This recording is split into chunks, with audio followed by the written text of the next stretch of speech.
Republicans and Democrats alike have thrown everything at President Trump at the proverbial kitchen sink.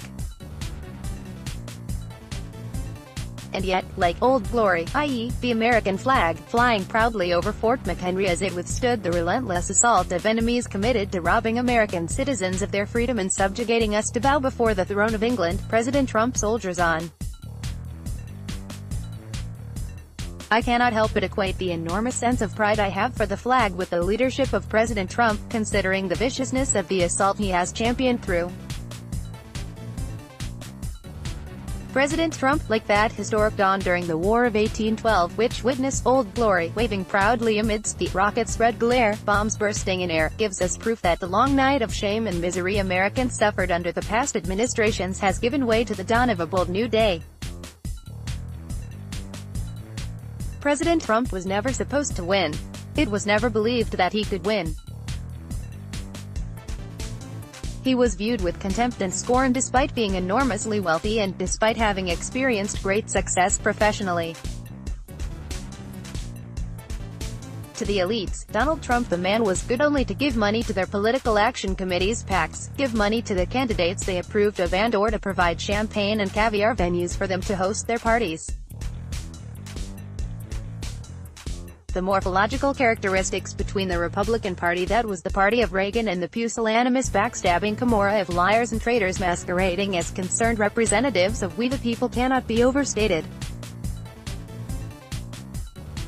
Meanwhile, the Democratic Party has descended to levels that were inconceivable even for them. Democrats led by Nancy Pelosi, Maxine Waters, Elizabeth Warren, Chuck Schumer, Dick Durbin, et al. have devolved into a pernicious form of schizophrenia that surpasses the most criminally disturbed persons in the history of America. Democrats are possessed with a deranged madness in their hatred of President Trump that is nothing short of demonic. It drives them to behave like feral children with rabies. They seek to destroy the president, while Trump seeks to continue making America great again. Democrats offered no answers when they were in power, and they have no ideas that would be successful in improving America if they were to take power again. President Trump has bold common-sense plans to make America great again. Despite the lack of support from elitist Republicans like John McCain and Paul Ryan, President Trump has singularly restored faith in the American economy. Unemployment is at its lowest level since several decades.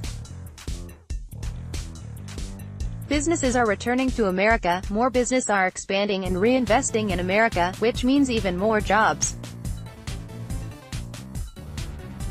Foreign powers fully understand that President Trump means what he says and says what he means.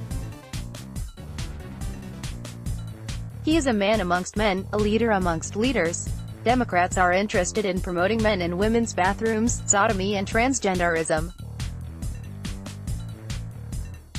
As I have shared before, the Democratic National Committee, DNC, purchased an email list with my name on it. Accordingly, I receive emails from their faux leadership. Specific to that point, I received an email from Xochitl Hinojosa, Communications Director for the DNC. The fundraising letter was nothing short of nomen nudum, i.e., they have taken hatred and madness to such unprecedented levels that there is no modern-day description to describe their lunacy. The gist of the letter was that they had hired Black, Latino, and homosexual staff in increased numbers to work for the DNC. That was their boast. That was what they had to offer as a workable construct to improve on the gargantuan strides forward President Trump has taken. The obvious question is, how does the DNC hiring a few blacks, Latinos and more homosexuals improve America? How does that further decrease national unemployment? How does that secure our borders? How does that do anything apart from pander to those who drink at the fountain of blindness? Hinojosa referenced these hirings as providing a roadmap for their partners within the progressive movement. But that still does not answer the questions I asked. This is the leadership of the party that is waging war against the most fundamental right of we the people, i.e., the right to choose and elect the president of our choice. If they are successful in suppressing our right to said freedom, what will America become? Where is their loyalty to the Constitution? Where is their adherence to truth and the welfare of all the people? Wave after wave of their delusional madness has been fired at President Trump, yet he stands tall.